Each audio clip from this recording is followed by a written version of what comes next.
Spike Robinson. To what extent do you think Hubbard intended actual harm?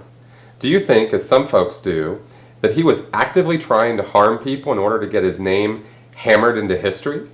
Did he write those TRs to create double binds and psychological traps?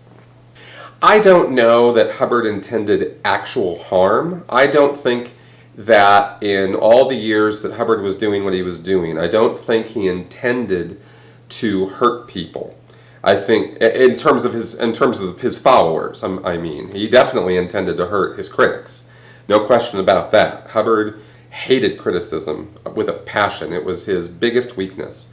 And he despised critics, and he did everything he could to deliver and inflict as much harm to them as he could.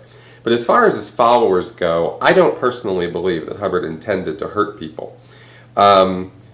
Did he put psychological traps into the technology? Yeah, he did. I think he put that in there in order to keep people fooled. I think he put that in there in order to keep them in the mental mind warp necessary to continue to believe what he was saying. And like Lawrence Wright and Alex Gibney make a point of in the documentary, in the Going Clear documentary that's coming out, Scientology was Hubbard's alter ego.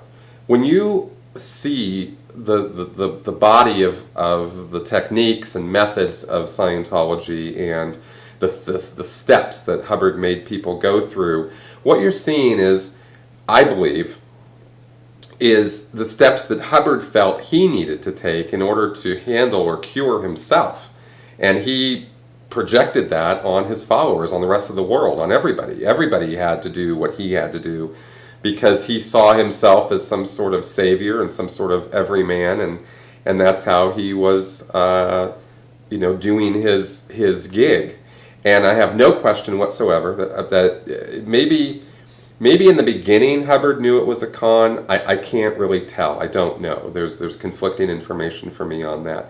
But very certainly by the end of the road, he absolutely believed that the technology, the auditing and the things he was doing and the body thetans and the auditing and all of that, he absolutely believed in that. That was not something he thought was a con. He really thought that was his problem, and he died thinking he hadn't solved it and thinking he was a failure according to all the data that we have.